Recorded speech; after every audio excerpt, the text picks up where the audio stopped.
Hi friends, இப்போ பாருங்கள், நான் மார்னிங் சப்பாத்திக்கு வந்துட்டு உருளைக்கிழங்கு, பீன்ஸு, கேரட்டு, பீட்ரூட். இதில் பீட்ரூட் போட்டால் ரொம்ப டேஸ்ட்டாக இருக்கும். அதனால் அந்த குருமா செய்கிறேன் பாருங்கள்.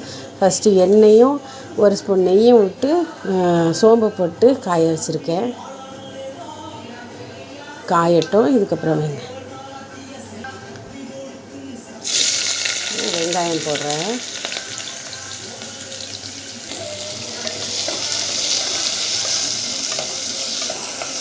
நல்லா வெங்காயம் வதங்கட்டும்.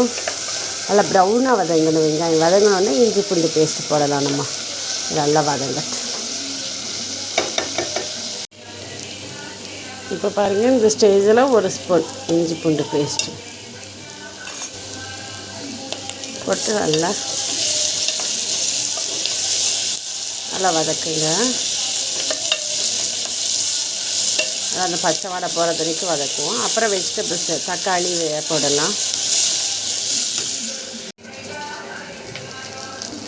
இப்போ பாருங்கள், இதில் தக்காளி போட்டேன். 2 தக்காளி, இதில் ஒரு 2 பல்லாரி வெங்காயம். இப்போ அது வதங்கினோன்னா இஞ்சி பூண்டு பேஸ்ட்டு. இப்போ 2 தக்காளி.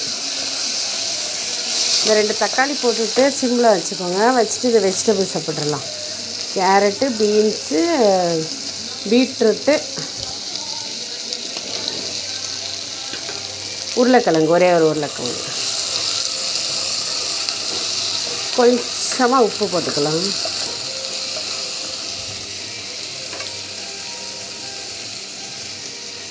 இந்த வெஜிடபிள்ஸ் வதங்கிறதுக்கு கொஞ்சம் உப்பு. இது 1 பாட் குருமாம்பாங்க. இது எப்படி குக்கருக்குள்ளேயே வச்சு மூடுறது. இப்போ இதை நல்லா சிம்மில் வச்சு கொஞ்சம் நேரம் மூடி போட்டு வச்சிடணும். குக்கர் மூடி இல்லை, சும்மா ஒரு பிளேட்டை போட்டு மூடி வச்சிட வேண்டியதான். பிளேட்டை போட்டு அப்படின்னா இது நல்லா கொஞ்சம் தக்காளியை நம்ம செஞ்சு வேகும். அதனாடி வேக வச்சுட்டு காட்டுறேன். இப்போ பாருங்கள், நான் அரைக்கிறது காமிக்கிறேன் உங்களுக்கு. தேங்காய் ஒரு அரை முறை தேங்காய் போட்டிருக்கேன். அப்புறம் இது முந்திரி பருப்பு, பச்சை மிளகாய், இதை போட்டு நல்லா மிக்சியில் அரைச்சிட்டு வரலாம். இதுதான் இதுக்கு கெட்டித்தன்மை தரதுக்கு குருமா பேஸ்ட்டு. வேணுன்னா இதில் கசகசா போட்டுக்கோங்க. எனக்கு பிடிக்காத அதனால நான் போடல கசகசா. பச்சை மிளகாய், முந்திரி பருப்பு, தேங்காய், இந்த 3 ஐட்டம் போட்டு அரைச்சிட்டு வரேன்.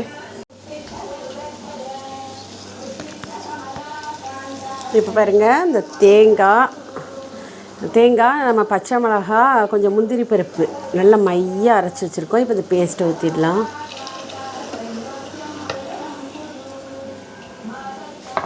கொஞ்சம் தண்ணி சேர்த்துக்கலாம்.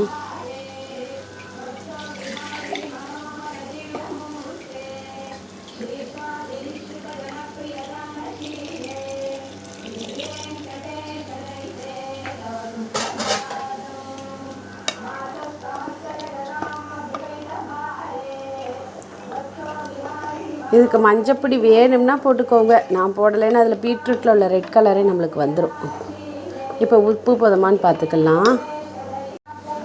இப்போ பாருங்கள், உப்பு அப்புறம் கொஞ்சம் தானே போட்டேன், இப்போ கொஞ்சம் போட்டுக்கிட்டேன். உப்பு போட்டுட்டு இங்கே பாருங்கள், இப்போ நம்ம குக்கரை மூடி வச்சு ஒரு 2 விசில் விட்டால் போதும். நல்லா வெந்துடும். அப்புறம் வெந்ததுக்கப்புறம் காமிக்கேன். இதில் ஒரு கொதி வந்தோடனே நான் மூடி வச்சுட்டு 2 விசில் வந்ததுக்கப்புறம் ஓப்பன் பண்ணி காட்டுறேன். இதில் மஞ்சப்பொடி எதுவும் போடலை, மசாலா எதுவுமே போடலை. கரம் மசாலா கொஞ்சம் போட்டிருக்கேன். இந்த சில்லி பவுடர்லாம் போடலை, கொத்தமல்லி சில்லி பவுடர்லாம் போடலை. இப்போ பாருங்கள், நான் குக்கரை ஓப்பன் பண்ணிட்டேன். பாருங்கள், குருமா ரெடி ஆகிடுச்சு. பாருங்கள், இன்னும் கெட்டியாக வேணும்னா தண்ணி கொஞ்சம் கம்மியாக ஊற்றிக்கோங்க நீங்கள். இந்த பார்த்தீங்களா, குருமா ரெடி ஆகிடுச்சு. எல்லா காயும் 2-3 விசில் விட்டேன். எல்லா காயும் நல்லா வெந்துருச்சு, ரெடி ஆகிடுச்சு. இது சப்பாத்திக்கு குருமா ரெடி. எப்படி இருக்குன்னு சொல்லுங்கள் ஃப்ரெண்ட்ஸ். Bye friends.